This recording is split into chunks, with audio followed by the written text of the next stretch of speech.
उसे चाहता था। ध्यान रखिए, परमेश्वर की भी वेदी बनाए थे और खुदा की बनाई हुई वेदी, जैसे हम अपने घरों में वेदी बनाते हैं, एक जगह में एक स्लैब में आप ऑल्टर बनाते हैं, आप बाइबल रखते हैं, सलीब रखते हैं, बहुत से लोग लुबान रखते हैं जलाने के लिए, कैंडल रखते हैं, फ्लावर्स रखते हैं। आप अपना वेदी को सजाना ही चाहते हैं।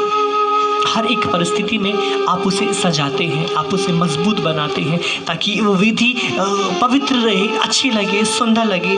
आज खुदा भी हमें एक वेदी ही बनाना चाहते हैं।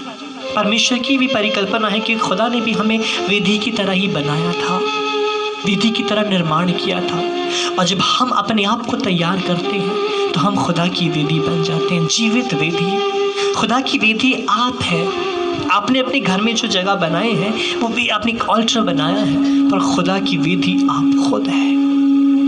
आपने अपने घर में एक कोना में जगह दिया खुदा को, पर खुदा आपके घर के कोने में नहीं, तुम्हारी ज़िंदगी में जगह पाना चाहता है। और आज वचन भी यही कहता है। मालिकी की पुस्तक 1:10 जब हम खोल लेते हैं और वचन के लिए कृपया करके तैयार रहे। अब बहुत से लोग मुझे मैसेज भी आ रहे हैं और लोग फ़ोन भी बता रहे हैं कि वचन सुन रहे हैं, समझ रहे हैं, पर मेन बात मैं आपको बताऊं, जो लोग वचन नहीं समझ रहा, क्योंकि यदि आपके ध्यान भटकेंगे, आप इधर उधर भी यदि देखते हैं, आपकी नज़र भी यदि घूम जाते हैं, ये वचन आपके जहन में नहीं घुसेगा, क्योंकि एक भी बात आप भूल जाएंगे, छोड़ देंगे आपके जहन में। इसलिए कृपया करके नोटबुक और अपना बाइबल अपने साथ में लेकर बैठिए, क्योंकि वो आपको तैयार करता है परमेश्वर के वचन के लिए। और वचन को जब हम लोग देखते हैं, मालिकी की पुस्तक 1:10 में खोलते हैं।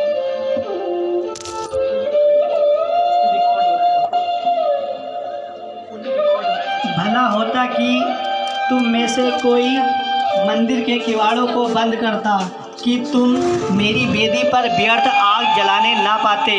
सेनाओं के यहोवा का यह वचन है, मैं तुमसे कदापि प्रसन्न नहीं हूँ और न तुम्हारे हाथ से भेंट ग्रहण करूँगा। कलाम को जब हम लोग देखते हैं, वचन में प्रभु एक ही बात को कहता है। मालिकी की पुस्तक 1:10 जब आपने पढ़े हैं तो वचन को जब हम लोग देखते हैं तो वचन में प्रभु एक ही बात कहता है कि परमेश्वर की वचन को हम जब नज़र कर रहे हैं तो वचन में प्रभु यही बात कहता है कि देखो, मैं तुम्हारी जो भेंट हूँ वो स्वीकार नहीं कर रहा हूँ, तुम्हारी भेंट को मैं ग्रहण नहीं कर रहा हूँ। कारण ये क्या हो जाता है, देखेंगे मालिकी की जो पुस्तक ये आखिरी किताब है, ये आखिरी पुराने नियम की आखिरी पुस्तक मालिकी की ही पुस्तक है। और यही पुस्तक में खुदा ने इंसान से बातें किया, अर्थात पूरी एक जर्नी है। पुराने नियम का जब आप जर्नी देखते हो, एक रास्ता जो है कि पूरा रास्ता किस जगह में आके ख़त्म हो जाता है और किस जगह में आके ये यहाँ से ये एक नए नियम की शुरुआत है। इसी के बाद से फिर नए नियम की शुरुआत हो जाते हैं। और वचन पर जब हम लोग नज़र करते हैं तो वचन में प्रभु पहले तो एक ही बात कहता है, खुदा यही कहता है कि भला होता कि तुम मुझसे कोई मंदिर से किवाड़ में बंद कर देते और तुम मेरी वेदी पर व्यर्थ आगे ना चला पाते। सेनाओं का यहोवा यही कहता है कि तुमसे कदापि प्रसन्न नहीं हूँ और न तुम्हारे हाथ से भेंट ग्रहण करूँगा। अब खुदा एक ही बात कहता है, अच्छा होता कि तुम्हारे लिए कोई दरवाज़ा ही बंद कर देता। देखेंगे, जब दरवाज़ा बंद करने की बात हो रही है, आप कब किससे मिलना नहीं चाहते? जब आप किसी से टूट जाते हैं, आप जब किसी से दुखी होते हैं, कोई आपको जब दुख पहुंचाता है, तकलीफ़ पहुंचाता है, उस समय आप फिर उस इंसान से मिलना नहीं चाहते, क्योंकि जो आपको सबसे ज़्यादा दुख पहुंचाता है, जिससे आपको तकलीफ़ पहुंचती है, इंसान तो उसका चेहरा भी देखना नहीं चाहता ना। देखिए, हम लोग कहते हैं ना गुस्से में, जिससे आप झगड़ा हो जाएगा, आप एक ही बात कहते हैं, मैं तुम्हारा कभी चेहरा नहीं देखना चाहूँगा, मैं तुम्हारा चेहरा नहीं देखना चाहता, मैं तुमसे मिलना नहीं चाहता। कहीं ना कहीं खुदा भी यही बात हमसे कहता है। वचन में प्रभु एक ही बात कहता है कि भला होता कि तुम मुझसे दूर ही रहते, तुम्हारे लिए कोई दरवाज़ा ही बंद कर देता, क्योंकि तुम मेरी मंदिर में प्रवेश ही ना करते, क्योंकि तुमने अपने आप को इस तरीके से कर लिया है, तुमने अपने आप को इस तरीके से नीचे गिरा लिया है कि अच्छा होता तुम आते ही नहीं। कहता है तुम्हारे लिए दरवाज़ा कोई बंद कर देता। खुदा फिर कहता है कि देखो, मैं तुमसे प्रसन्न नहीं हूँ, अर्थात खुदा हमसे खुश नहीं है। भाई बहनों, कहीं ना कहीं आप देखेंगे परमेश्वर इंसान से खुश नहीं है। क्या कारण है कि हमने खुदा को नाराज़ कर दिया? इंसान किसी से तब नाराज़ होता है जब उसकी बात को नहीं मानता, जब इसके खिलाफ में चलता है। कहीं ना कहीं हम खुदा के खिलाफ में जा रहे हैं। जिस रास्ते पे हम लोग जा रहे थे, हम खुदा के खिलाफ जा रहे हैं, खुदा के साथ नहीं जा रहे हैं। खुदा के खिलाफ हम चलते जा रहे हैं। और प्रभु यही कहता है, अच्छा होता कि तुम्हारे लिए कि दरवाजे ही बंद हो जाते, कि तुम यहाँ पे आ ही ना पाते। और कहता है मैं तुमसे खुश नहीं हूँ, कहता है I am not happy with you, कहता है तुम्हारी भेंट से मैं खुश नहीं हूँ, तुम्हारे चढ़ावे से मैं खुश नहीं हूँ। बहुत से लोग खुश करने की कोशिश करते हैं। यदि खुदा हमसे खुश नहीं है तो हमारा तो जीवन ही व्यर्थ है। बहुत से लोग धार्मिकता दिखाते हैं, विश्वास दिखाते हैं।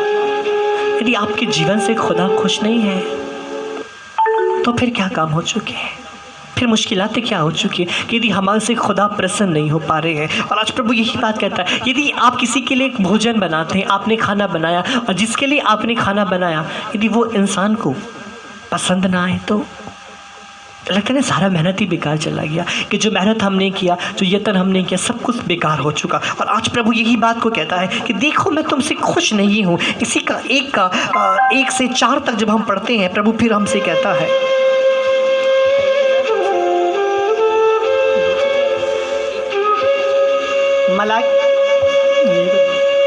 यहोवा ये कहता है, मैंने तुमसे प्रेम किया है, परंतु तुम पूछते हो कि तूने किस बात में हमसे प्रेम किया है। यहोवा की बारी है, क्या एसाव याकूब का भाई ना था, तो भी मैंने याकूब से प्रेम किया, परंतु एसाव को अप्रिय जानकर उसके पहाड़ों को उजाड़ डाला और उसकी प्रेतक भूमि को जंगल के गीदड़ों का स्थान बना दिया है। एदोम कहता है, हमारा देश उजड़ गया है, परंतु हम खंडरों को फिर बसाएंगे। सेनाओं का यहोवा यो कहता है, यदि वे बनाए भी, परंतु मैं ढा दूंगा। उनका नाम दुष्ट जाति पड़ेगा और वे ऐसे लोग कहलाएंगे जिन पर यहोवा सदैव क्रोधित है। कलाम में प्रभु एक ही बात कहता है, वचन में कहता है, प्रभु कहता है कि तुम कहते हो कि तुमने मुझसे प्यार किया, और मुझसे पूछते हो तो मैंने तुमसे कब प्यार किया। बहुत से लोग खुद उसको बोलते हैं कि खुदा हमसे कहाँ प्यार करता। अक्सर देख बहुत से लोग बोलते हैं, प्रभु मुझसे प्यार नहीं करता। प्रभु आपको लगेगा कि परमेश्वर आपसे प्यार नहीं करता, और खुदा ही कहता है कि मैंने तुमसे प्यार किया, और तुम कहते हो कि तुमने हमसे कब प्यार किया। खुदा का प्यार ही है कि आप अभी भी बचे हुए हैं। खुदा का मोहब्बत ही है, आप अभी भी बचे हुए हैं, आप दुख में नहीं हैं, आप हर रोज़ रोटी खा रहे हैं, आप हर रोज़ का सुबह को देख रहे हैं। आज आपकी तारीख में आप जिंदा हैं। कल ही मैं देख रहा था मध्य प्रदेश में रेलवे ट्रैक पे ट्रेन चलने से कितना लोगों का मौत हो गया, जो रात को सोए तो सही पर सुबह का सूरज नहीं देख पाए। रात को तो देखा उन्होंने पर सुबह का सूरज नहीं आया। अब उनकी ज़िंदगी में वो सूरज कभी नहीं चमकेगा, क्योंकि वो अंधकार में चले गए। ध्यान रखिए, परमेश्वर ने आपको बचा के रखा है, आप जिंदा हो। सबसे बड़ा इससे प्रमाण क्या हो सकता है कि आप जिंदा हो। और ये बार बार यही दर्शाता है, जब जब आप सांसें लेते हो और छोड़ते हो, ये खुदा का प्यार को जताता है कि खुदा तुमसे प्यार रखता है। नहीं तो एक बार यदि सांस ले लिया तो दोबारा छोड़ नहीं पाएंगे, और दोबारा यदि छोड़ दी तो लेने की क्षमता नहीं रखेंगे। खुदा का ये वरदान ही है, सांसें जो आपके जिस्म में दौड़ चल रही है, यही सांसें अस्पताल में जाके लीजिए, आपको मालूम चल जाएगा। तो कहते यूँ ही एक बार हुआ, एक बहुत बड़े अमीर इंसान, बिजनेसमैन थे। एक दिन अपने ऑफिस में इनको हार्ट अटैक आया, और इनको सांस लेने में तकलीफ़ हो रहा था, इनको दम घुट रहा था। इनके जो कर्मचारी थे इन्हें फटाफट से हॉस्पिटल लेके गए, हॉस्पिटल में भर्ती किया, और वहाँ पे इनके मुंह पे ऑक्सीजन मास्क लगा दिया। 20 मिनट तक ये हॉस्पिटल में भर्ती रहे, मुंह पे ऑक्सीजन मास्क लगा हुआ था। 20 मिनट बाद जब हॉस्पिटल से बाहर आए तो हॉस्पिटल वालों ने इनके हाथ में एक पर्चा पकड़ा दिया। उस पर्चे में बिल उन्होंने दिया, और उसमें करीब 50,000 रुपये का बिल बना के उन्होंने दिया। तो उन्होंने एक ही बात पूछा कि ये 50,000 रुपये किस चीज़ के लिए, ये 50,000 का जो आपने बिल बनाया है ये किस चीज़ के लिए। तो हॉस्पिटल वालों ने बोला, आपको 20 मिनट यहाँ पर रखकर ऑक्सीजन दिया गया है, क्योंकि आपको सांस लेने में तकलीफ़ हो रहा था। 20 मिनट तक आपको ऑक्सीजन दिया गया, और ये 20 मिनट के ऑक्सीजन का दाम है 50,000 रुपया। उस इंसान ने पर्चा लेके बोला, हाय खुदा, कि मेरा परमेश्वर कि जो मुझे सालों से मुफ्त में सांसें दे रहा है, आज तक उससे मुझसे दाम नहीं पूछा, इसका रेट नहीं पूछा, मेरे से इसका हिसाब नहीं मांगा, इसका बिल नहीं मांगा, जो मुफ्त में इतने सालों से अदा कर रहा है। और देख लीजिए, आज हर एक चीज़ के दाम है। घर में भी जो बिजली लगाते हैं इसके दाम है, आपको बिल पे करना पड़ता है। आज बड़ा गर्मी का बीच में पंखा चलाकर बैठे हैं, बहुत से लोग कूलर एसी चलाकर बैठे हैं, रात के समय में लाइट्स लगा लेते हैं, 2-2 3-3 लाइटें चल रहा है, अपना फ़ोन को भी चार्ज कर रहा है, बिजली फ्री में मिल रहा है आपको, दाम चुका रहे हो। मेरा खुदा जो हर रोज़ आपके लिए सूरज उगाता है, जो मुफ्त में आपको रोशनी अदा करता है, कौन सा दाम दे रहे हैं? कौन सा दाम दे रहे हैं? इंसान जो ज़मीन से अनाज बो के खाता है, दाम में बिकता है, पर जब तक खुदा बारिश ना बरसाए तो एक भी बीज अपने आप फूट के निकल सकता है, कभी नहीं निकल सकता। खुदा इसका दाम नहीं मांगता। बारिश जो बरसाता है इसका खुदा पैसा नहीं लेता। हवाएं जो चलाता है खुदा इसका दाम नहीं लेता। रोशनी आपको जो देता है इसका दाम नहीं लेता। मुफ्त में आप पा रहे हो, ये खुदा का प्यार ही है कि प्यार में इन खुदा ने आपको सब कुछ मुफ्त में अदा कर रहा है। और खुदा यही बात कहता है कि तुम कहते हो कि तुमने मुझसे कब प्यार किया। बहुत से लोग कहते हैं कब प्यार किया। अरे आपको बचा के रखा, आपको जिंदा रखा, ये खुदा का प्यार ही तो। ये तो कहीं ना कहीं मरने वालों में हमारी भी गिनती हो सकता था, ये बीमारी में हमारा भी गिनती हो सकता था। आपके इस शहर में आसपास में कितने लोग बीमार हैं, तुम नहीं मरा बीमारी में, खुदा का प्यार ही तो था कि उन्हें बचा के रखा। और कलाम में कहता है कि देख मैंने एसाव से नफरत किया और याकूब से मैंने मोहब्बत किया। कहते तुम कहते हो कि तुम अपने लिए कि खेती करोगे, कहते तुम अपने लिए फिर दोबारा बनाओगे अपने घरों को। प्रभु कहते देख मैं सब दोबारा गिरा दूंगा, मैं फिर दोबारा बर्बाद कर दूंगा, क्योंकि कोई नाराज है आपसे, कोई रुसवा हो चुका है हमसे। ऐसा क्या हुआ कि हमने किसी को नाराज कर दिया? अरे हमारे अपने ही, हमारे यदि दोस्त हमसे रूठ जाते हैं, आप उन्हें मनाने की कोशिश करते हो ना, कितना मनाते हो? उनकी पसंद का खाना लेके जाओगा। आपका यदि गर्लफ्रेंड ही रूठ जाए, लड़का लोग का यदि गर्लफ्रेंड रूठ जाए, 10 बार फ़ोन करोगे ना। कितने बेचैन हो जाते हैं हम, कितने बेचैन। 10 बार फ़ोन मैसेज जाएंगे, कहीं मिल गए तो चॉकलेट फूल बना बना के भेजेंगे फ़ोटो में, सॉरी सॉरी 1000 बार आप लिख के भेजते हैं कि मान जाए। जो आपसे झूठी मोहब्बत करते हैं, जिनका प्यार भी झूठा है। कभी खुदा के लिए हमने बोला सॉरी प्रभु यदि मैंने कोई भूल की हो तो, माफ़ करना प्रभु यदि मुझसे तुम अप्रसन्न हो तो, मैं आपसे वो काम कभी नहीं करूँगा जो तुम्हें नापसंद हो प्रभु। तुम्हें जो पसंद है मैं हर एक वो चीज़ करूँगा। कभी हमने जानना ही नहीं चाहना जो तुमसे सच्चा प्यार करता है। सबसे बड़ी बात है आप प्यार को जानते नहीं हो, आप प्यार को नहीं जानते। आप जिस प्यार को समझते हो हमारा प्यार खाली शारीरिक है, वो भौतिक बन चुका है। वो शारीरिक और भौतिक प्यार है जो खाली फ्लैश के साथ जुड़कर है और कुछ नहीं। You don't know real love. हकीकत में मोहब्बत को हम नहीं जानते, सच में हम प्यार को नहीं जानते कि प्यार होता क्या है। खुदा यही कहता है मैं तुमसे रुसवा हो चुका हूँ। आगे जब कलाम को देखते हैं कहते इसी का 3 का 6 से 12 तक जब हम पढ़ते हैं, मालिकी जो आपने खोल के रखे हैं 3 का 6 से 12 में कहता है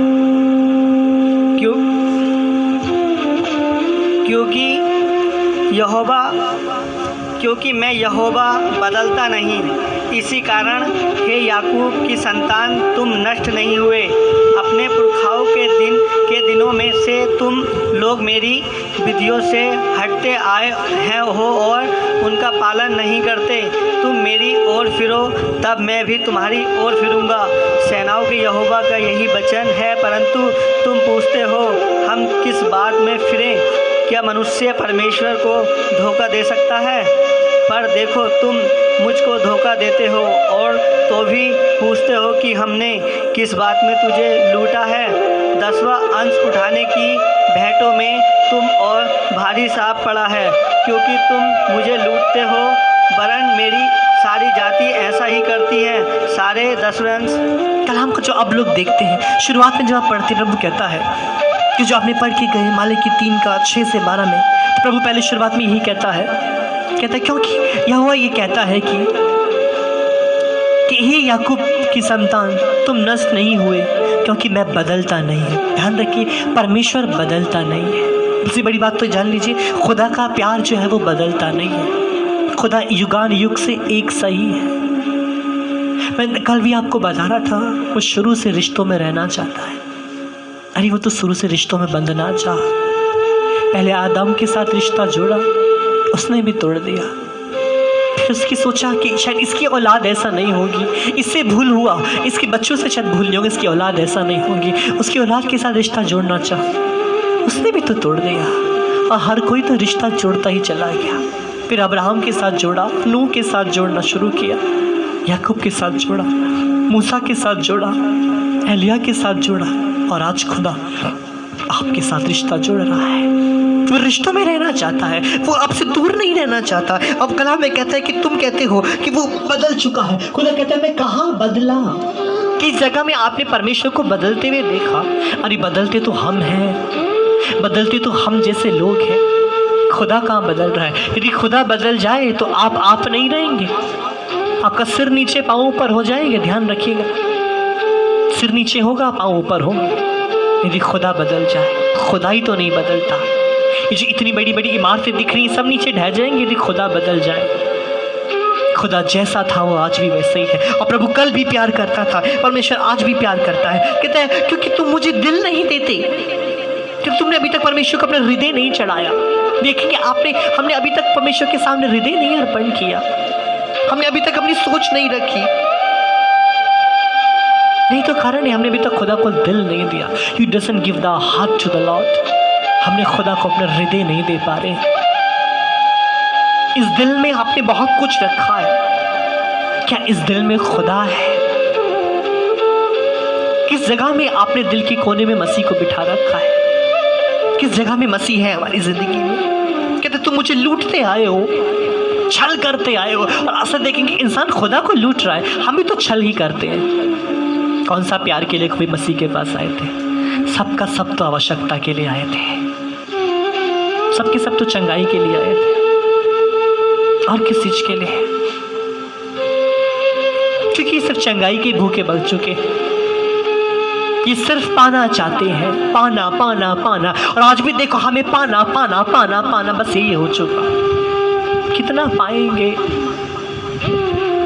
सब समय तो पाना ही है, कभी चंगाई, कभी पैसा, कभी दौलत, कभी नौकरी, कभी आशीष, और कुछ ना कुछ। और हर रोज़ की तो आवश्यकताएं कितनी है, हर रोज़ हमारा लिस्ट बन जाता है। देखेंगे जब दुआ में जाते हैं लिस्ट बना लेते हैं, ये मानना है। लिस्ट बना के आजकल तो इंसान चल रहे हैं, लिस्ट चल रहा है हमारा पूरा।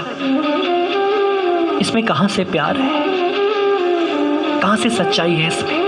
कहता है कि देखो तुमने मेरा सब कुछ तो लूट लिया। कहते मेरे मंदिर के जो 10वां अंश थे तुम उसे भी लेके चले गए, कि तुमने मंदिर तक को लूट लिया। मैंने कभी 10वां अंश के बारे में बताया नहीं, ज़रूरत ही नहीं समझे। ज़रूरत भी क्या, मैं बताना चाहता हूँ, मैंने कभी इसको लेके प्रचार भी नहीं किया। क्योंकि इंसान जब अपना हिस्सा खुदा को नहीं दे सकता ज़िंदगी का, तो अपने 10वां अंश क्या देगा? अब अपने आप को नहीं दे सकते, दौलत को क्या देंगे? जो खुद को दे देता है वो 10वां क्या, वो सब कुछ खुदा को दे देता है। बहुत से लोग पूछता है 10वां अंश क्या होता है, देना चाहिए नहीं देना चाहिए? किसी के बोलने या कहने पे नहीं होता। जब जिस दिन आप अपने आप को खुदा को दे दोगे, अब 10वां क्या, आप हर एक चीज़ परमेश्वर को दे दोगे। मैं बताना चाहता हूँ, मैं उस दिन बता रहा था, घर में एक माँ है जो हर साल मुझे 10वां अंश चढ़ाते हैं, हर महीने का 10वां अंश ईमानदारी से भेजते हैं। खुदा उन्हें बहुत आशीष दे। उन्होंने कभी मुझसे ये नहीं पूछा ब्रदर आप इसका क्या करते हैं। She want to give. वो सिर्फ जब आते हैं सिर्फ अंश चढ़ाने के लिए आते हैं।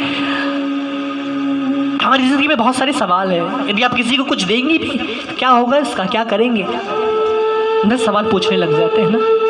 खुदा आपसे कभी पूछता है चंगाई का क्या करोगे, आशीष का क्या करोगे? कभी आपसे पूछता है? कभी आपसे पूछा परमेश्वर ने, बेटा जो चंगाई मैं तुझे दे रहा हूँ इसका क्या करोगे? बेटा मैं तुझे आशीष दे रहा हूँ इसका क्या करोगे? कहाँ इस्तेमाल करना है? जो तुम मुझसे पाना चाह रहे हैं इसका बाद क्या होगा? खुदा आपसे सौदाबाजी नहीं रखता, हम सौदाबाजी में उतर आए हैं। आगे जब कलाम को हम लोग देखते हैं, रोमियो की पुस्तक 12 का 1 जब पढ़ते हैं, फिर वो भी फिर कहता है, रोमियो 12 का 1 जब पढ़ते हैं, कहता है इसीलिए हे भाइयों मैं तुमसे परमेश्वर की दया स्मरण दिलाकर विनती करता हूँ कि अपने शरीर को जीवित और पवित्र और परमेश्वर को भापता हुआ बलिदान करके चढ़ाओ, यही तुम्हारी आत्मिक सेवा है। अब कलाम में प्रभु एक ही बात कहता है कि मैं तुमसे कहता हूँ, कहते अपने आप को तुम जानो। फर्स्ट तो आप जान लीजिए कि आप कौन हैं। खुदा कहते अपने आप को पवित्र करके चढ़ो, यू बिकम अ होली। आपको पवित्र कर कर ही चढ़ाना है। ध्यान रखिए, यदि शरीर मंदिर है तो दिल उसकी वेदी है। यदि आपका शरीर खुदा का मंदिर है तो आपका हृदय उसकी वेदी है। कहते अपने हृदय को तुम चढ़ाओ, कहते अपने आप को पवित्र करो, शुद्ध करो और तुम चढ़ाओ। तो तुम्हारे लिए यही आत्मिक सेवा है। खुदा इसी से हमें भरना चाहता है। कहते मसीह तुम्हारी वेदी में आना चाहता है। पहले तो ध्यान रखिए, खुदा आपकी वेदी में आना चाहता है। अभी तक कहीं ना कहीं ये हमारे हृदय की जो वेदी है ये खाली हो चुकी है, यीशु ने पड़ चुका है। इसमें अभी तक खुदा आके बसा नहीं, खुदा आके बैठा नहीं। अब प्रभु यही कहता है कि देखो अपने आप को पवित्र करके तुम चढ़ाओ। 1 कुरिन्थियों 6:19 जब आप पढ़ते हैं, प्रभु फिर कहता है, 1 कुरिन्थियों 6:19 में प्रभु कहता है,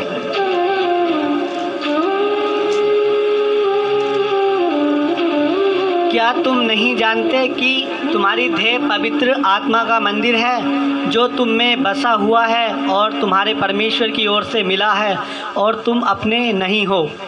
अब प्रभु फिर कहता है क्या तुम्हें नहीं पता? अब परमेश्वर कहता है क्या तुम नहीं जानते कि तुम खुदा का मंदिर हो? कहीं ना कहीं आप अपने आप को सिर्फ शारीरिक ही समझ रहे हैं। इंसानों ने अपने आप को सिर्फ शारीरिक बना दिया, सिर्फ शारीरिक बन के रह गए। पर खुदा आपको खाली शरीर में सीमित नहीं रखना चाहता, खुदा आपको आत्मा में बढ़ाना चाहता है। आप शरीर के साथ आत्मिक भी हो। आप जानते हैं आपके शरीर में खाली 30% लहू और बाकी सारी चीज़ें आती हैं। 70% आप पानी से हैं, 70% आप पानी से बने हुए हैं। आपके शरीर में पानी है। इससे खून का कमी होने से इंसान नहीं मरता, पर पानी की कमी होने से इंसान अक्सर मर जाते हैं। आपके अंदर खून की कमी होगा, आप मरेंगे नहीं, पर यदि पानी की कमी हो गया तो इंसान अक्सर मर जाता है। इससे डायरिया होने पर इंसान को पानी चढ़ाया जाता है। यदि डायरिया इंसान को बन जाए तो पानी चढ़ाया जाता है, क्योंकि इंसान के अंदर पानी रहना बहुत ज़रूरी हो जाता है। और कलाम में खुदा यही बात कहता है, मैं जीवित जल हूँ। कहते मैं वो जीवन का जल हूँ।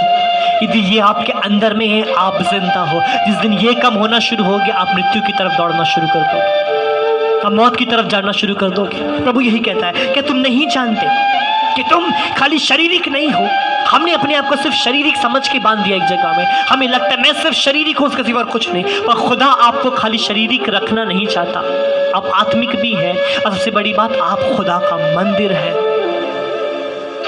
जब तक इसमें वो जीवन जल भरा हुआ है, आप जिंदा हैं। जिस दिन ये धीरे धीरे कर कम होना शुरू हो जाएगा ना, आप देखेंगे आप सूखना शुरू हो जाओगे। जब आपके शरीर में पानी की कमी होता है, आपका जीभ सूखने लग जाता है ना, हाथ पाँव सूखेगा, जीभ सूखेगा, गला सूखेगा, क्योंकि आपका शरीर आपको फोर्स कर रहा है पानी मांगने के लिए। शरीर खुद से फोर्स करता है कि इसे पानी चाहिए। आपका ज़बान सूखेगा, गला सूखने लग जाएगा, आपको शरीर में ड्राइनेस लगेगा, सूखा रूखापन आ जाएगा, क्योंकि शरीर आपका पानी मांग रहा है। ये रूह भी खुदा को मांग रही है, ये भी सूख चुकी है खुदा के लिए, इसे भी ज़रूरत है। नहीं देंगे तो सूखापन आ जाएगा। अब बहुतों की रूह में सूखापन आ चुका, बहुतों के जीवन में सूखापन आके घुस चुका, क्योंकि इन्होंने अभी तक इन्हें जीवन जल दिया नहीं। वो जीवन जल खुदा को नहीं दिया, वो मसीह अभी तक हमारे ज़िंदगी में नहीं आ रहा है। आप यदि इसे नहीं रखेंगे तो एक सूखापन हमारे जीवन में घुसता जा रहा है। ये कारण है कि आप सूखापन में घुस चुके हैं, एक ड्राइनेस घुस चुका है आपका ज़िंदगी में। सूखापन हमारे ज़िंदगी में जगह बनाता जा रहा है। प्रकाशित वाक्य 3:20 जब पढ़ते हैं, फिर कहता है,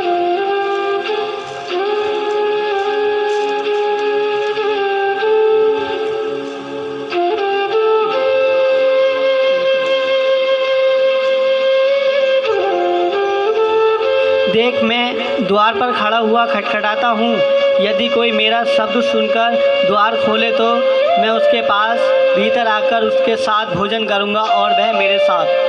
अब प्रभु फिर कहता है, देख मैं बाहर खड़ा होकर खटखटा रहा हूँ, यदि कोई आवाज़ सुनेगा। आज भी तो खुदा ही कह रहा है, यदि आवाज़ सुने। आज भी देखिए परमेश्वर अपनी आवाज़ आपको पहुँचा रहा है। पहले जब आप मिलते थे हमारे साथ में, मिल के संगति में बैठते थे, तब आवाज़ सुनते थे। आज खाली देख पा रहे हो, संगति में नहीं बैठे हो, पर आवाज़ तो फिर भी सुन पा रहे हो। खुदा ने आवाज़ देना भी नहीं छोड़ा।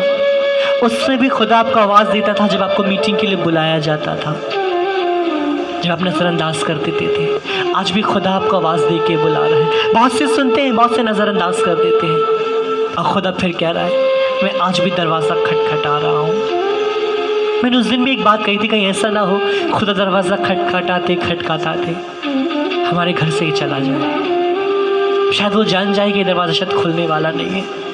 बहुतों ने दरवाजे ऐसे बंद कर लिए कि शायद वो खुलने वाला नहीं है। हमारे भी द्वार बंद हैं, हमने भी द्वार को बंद कर लिया है। ये द्वार आप खोल सकते हैं। यदि आप अपनी हृदय का द्वार खोलते हो तो मसीह आपके लिए स्वर्ग का दरवाजा खोल देता है, द्वार खोल देता है स्वर्ग का। कलाम में कहते हैं यीशु मसीह स्वर्ग का द्वार है। यदि आज आप अपनी जिंदगी का द्वार खोलते हो तो ध्यान रखिए आपके लिए स्वर्ग का द्वार खुल रहा है। आपके लिए खुदा स्वर्ग का द्वार खोलने जा रहा है। कलाम को जब हम लोग देखते हैं, कहते अब्राहम ने जो वेदी बनाई थी उस पर इसहाक को लिटाया था, पर जो वेदी तुमने बनाए हैं उस पर मसीह बैठा है। अब्राहम ने भी एक वेदी तैयार किया था। जब खुदा ने अब्राहम को बुलाया, अब्राहम तुम मुझसे प्यार करता है? खुदा ने एक ही बात बोला, अब्राहम तुम मुझसे प्यार करता है? अब्राहम ने बोला हाँ प्रभु मैं तुझसे प्यार करता हूँ। तो खुदा ने बोला ठीक है, क्या कर सकते हो मेरे लिए? अब यदि किसी से प्यार करते हैं बोलते ना क्या करोगे मेरे लिए? अक्सर सवाल पूछ लेते हैं, प्यार करते हो तो क्या कर सकते हो? क्या कर सकते हो मेरे लिए? तो यदि मुझसे प्यार करते हो क्या कर सकते हो मेरे लिए? अब्राहम ने एक ही बात बोली, प्रभु मैं सब कुछ कर सकता हूँ, मैं अपनी जान भी दे सकता हूँ। तो खुदा ने एक ही बात बोला, ठीक है मुझे तेरी जान नहीं चाहिए, पर जिसमें तेरी जान बस रही है मुझे वो चाहिए। अब्राहम की जान था कौन? इसहाक, उसका बेटा। एक ही बेटा था ना, 100 साल में बेटा हुआ था, एक ही बच्चा था। वो अब्राहम का बेटा नहीं परंतु अब्राहम की जान थी। खुदा ने बोला मुझे यही चाहिए। अब्राहम ने बिना सवाल उठाए, बिना कुछ पूछे इसहाक को ले चला पर्वत पे बलि करने के लिए। उसने ये नहीं पूछा क्यों, कहा प्रभु क्यों मेरे से मांग रहा है मेरा बेटा, क्योंकि अब्राहम ने कहा खुदा ने मांगा है मुझे देना है। बच्चे को पाल पोस के बड़ा करके अब्राहम ने बलि करने के लिए ले गया। इसहाक कहते हैं जब जा रहा था कंधे पे लकड़ी थी, बाप के हाथ में आग थी, तो कंधे पे लकड़ी रख के इसहाक जा रहा था। उसने कहा अक्सर तो हम गधे को लेके जाते हैं पिताजी, आज मुझे ही लेके जा रहे हो। बाप ने बोला बेटा तुम चलोगे। और कंधे पे लकड़ी लेके वो पर्वत पे चढ़ा। और फिर इसहाक ने पूछा पिताजी हम घर से लकड़ी तो ले आए, आग भी ले आए, पर बलि नहीं लाए पिताजी, बलि कहाँ है? हम बलि नहीं लाए काटने के लिए, चढ़ाने के लिए। अब्राहम कैसे बोलता कि बेटा बलि तो तू है। उस समय भी अब्राहम ने कुछ नहीं बोला, कुछ नहीं बोला। फिर थोड़ी देर बाद इसहाक के हाथ को बांधा, पाँव को बांधा। इसहाक समझ नहीं रहा था हो क्या। इसहाक ने कहा पिताजी क्या कर रहे हो, मेरे हाथ क्यों बांध दिए? हाथ पीछे में बांध दिया उसका, पाँव को बांध दिया और उसे फिर वेदी पे लिटा दिया। अब्राहम अपना बेटे को बांध के लिटा दिया। इसहाक रो रही थी, चिल्ला रही थी नहीं पिताजी नहीं नहीं नहीं।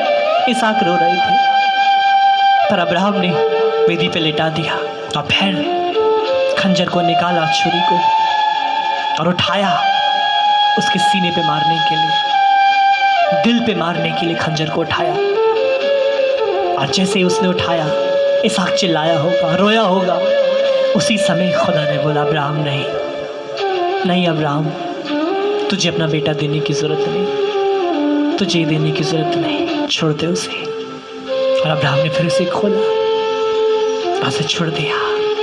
फिर वहाँ पे कहते हैं एक भीड़ का बच्चा फंसा हुआ था, राम, जैसे इंग्लिश में राम कहते हैं और हिंदी में शायद मेंढा कहते हैं उसे, जिसकी सींग झाड़ी में फंस चुके थे, कटीली झाड़ी में वो सींग फंसे हुए थे। खुदा ने बोला उसे चढ़ाओ मेरे लिए। उसने वो कटीली झाड़ी से उसे बाहर निकाला और फिर उसको खुदा के लिए काट के चढ़ा दिया बलि। इतने ऊपर वो कभी सोचा वो बच्चा आया कैसे था, वो जानवर का, भीड़ का बच्चा ऊपर आया कैसे? खुदा ने वह बंदोबस्त करके रखा था। खुदा को मालूम था मैंने अब्राहम से मांगा तो है उसकी सबसे प्रिय चीज़, पर खुदा को ही मालूम था कि मैं नहीं लेने वाला। खुदा ने पहले ही से उसे वहाँ फंसा के रखा था उस बच्चे को कि मैं उसके बाद ये करके उसे दे दूँगा। खुदा को मालूम था मैं नहीं लूँगा, खुदा देख रहा था, पर अब्राहम ने सवाल नहीं उठाया। कहते यही बात खुदा को पसंद आ गई और खुदा ने अब्राहम को बोला अब्राहम मैं तुझसे खुश हूँ, मैं तुझसे खुश हूँ। और जब बात परमेश्वर की जान देने की आई तो खुदा की भी जान जिसमें बसती थी वो यीशु मसीह, उस दिन वो भी पर्वत पर ही था। ध्यान रखिए अब्राहम अपने बेटे को लेकर पर्वत पे चढ़ा था बलि करने के लिए। उस दिन भी मसीह पिलातुस के महल से कलवरी पर्वत पे चढ़ा था, जिसे गोलगाथा कहा जाता है, खोपड़ियों की जगह। वो भी पर्वत पर ही था, पर उसको बचाने के लिए कोई नहीं था। उस दिन खुदा की भी परीक्षा चल रहे थे। खुदा को भी लोग जांच रहे थे, प्यार करते तो देखें क्या करेगा। और खुदा ने परीक्षा में सफल हुआ, अपने बेटे को कुर्बान किया। उस दिन तो वो वहाँ पे बंदोबस्त था, मेंढे का बच्चा, पर मसीह के लिए कोई बंदोबस्त नहीं था, किसी और को चढ़ाए। उसके बच्चे की तो सिर पे कांटों का झाड़ी था, मसीह के भी सिर पे कांटों का झाड़ी था, जिसे ताज कहा जाता है। और कहते हैं उस दिन वो खंजर, वो भाला उसके सीने में मार दिया गया और उसने अपने आप को बलि करके चढ़ा दिया। दिस इज अ लव, ये प्यार था जिसे शायद हम जानते नहीं। ये मोहब्बत थी। याकूब की पुस्तक 1:5 से 8 तक जब आप पढ़ते हैं, प्रभु फिर कहता है, याकूब 1:5 से 8 में कहता है, पर यदि तुम में से किसी को बुद्धि की घाटी हो तो परमेश्वर से मांगे, जो बिना उल्हाना दिए सबको उदारता से देता है और उसको दी जाएगी। पर विश्वास से मांगो और कुछ संदेह ना करो, क्योंकि संदेह करने वाला समुद्र की लहरों के समान है, जो हवा से बहती और उछलती है। ऐसा मनुष्य ये ना समझे कि मुझे प्रभु से कुछ मिलेगा। वह व्यक्ति दुतिता है और अपना सारी बातों में चंचल है। कलाम में प्रभु कहता है, यदि किसी को कमी हो, प्रभु अभी की बात कहता है, यदि आपके अंदर कमी हो तो कहते हो मुझसे मांगे। कहते किसी के अंदर यदि बुद्धि की कमी है तो कहते मुझसे मांगो, I give you. Life is full of decision. जिंदगी हर समय निर्णय लेने हैं, आपको हर समय निर्णय लेना पड़ेगा।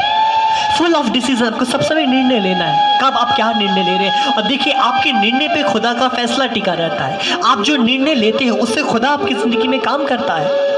एक गलत निर्णय आपकी ज़िंदगी में आपको कहाँ से कहाँ लाके पहुँचा देगा, आपको मालूम भी नहीं चलेगा। वन रॉन्ग डिसीजन, बहुतों की ज़िंदगी में देखो, एक निर्णय ने उन्हें कहाँ लाके खड़ा कर दिया कि आपको ज़िंदगी भर पछताना पड़ेगा। और एक डिसीजन आपकी ज़िंदगी में आपको खुदा के करीब ले आएगा। मेरी ज़िंदगी में सिर्फ एक ही सही निर्णय था, इस दिन मैंने खुदा को चुना था। मैं अपनी ज़िंदगी का सही फैसला उसी को जानता हूँ, इस दिन मैंने खुदा को चुना था। और वही एक सही फैसला मुझे आके खुदा का खादिम बना के खड़ा कर दिया। क्या उस प्रभु के बारे में बता रहा हूँ, क्योंकि वो मेरी ज़िंदगी में सबसे सही फैसला था जो मैंने एक लिया था। आप भी देख लीजिए क्या फैसला ले रहे हैं, आपने क्या निर्णय लिया। शायद आप जो देख रहे हैं, आप जिसको अपनी अच्छाइयाँ समझ रहे हैं, आप अपने लिए अच्छा समझ रहे हैं, शायद वो आपके लिए गलत हो।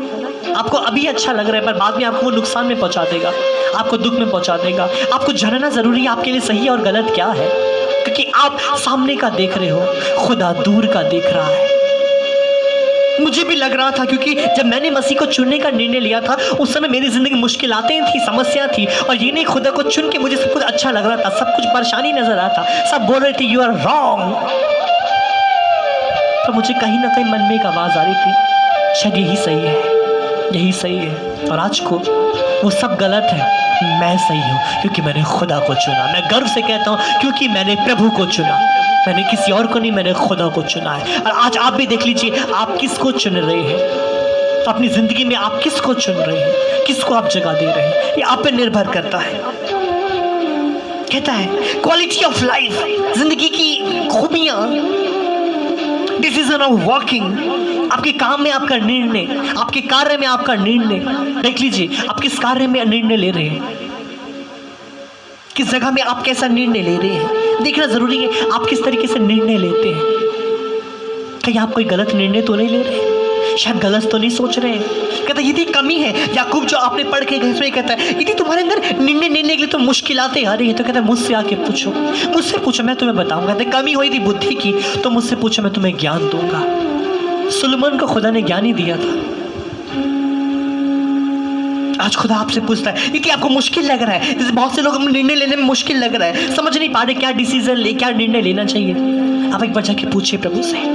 मैं कहता हूँ जाइए अपने घर दरवाज़ा बंद कीजिए, आप घुटना टेकिए, आँख बंद करके बोलिए प्रभु जो मैं सोच रहा हूँ ये सही है कि नहीं, मैं निर्णय लेने जा रहा हूँ प्रभु, ये सही है कि नहीं, मैं ये काम करने जा रहा हूँ, तुम बताओ प्रभु, मैं ऐसा करने जा रहा हूँ, ये सही होगा कि नहीं होगा। एक बार पूछ के देखिए प्रभु से, आप खुद देखिए खुदा आपके मन में आवाज़ देगा, आपको जवाब देगा, आप समझ जाएंगे।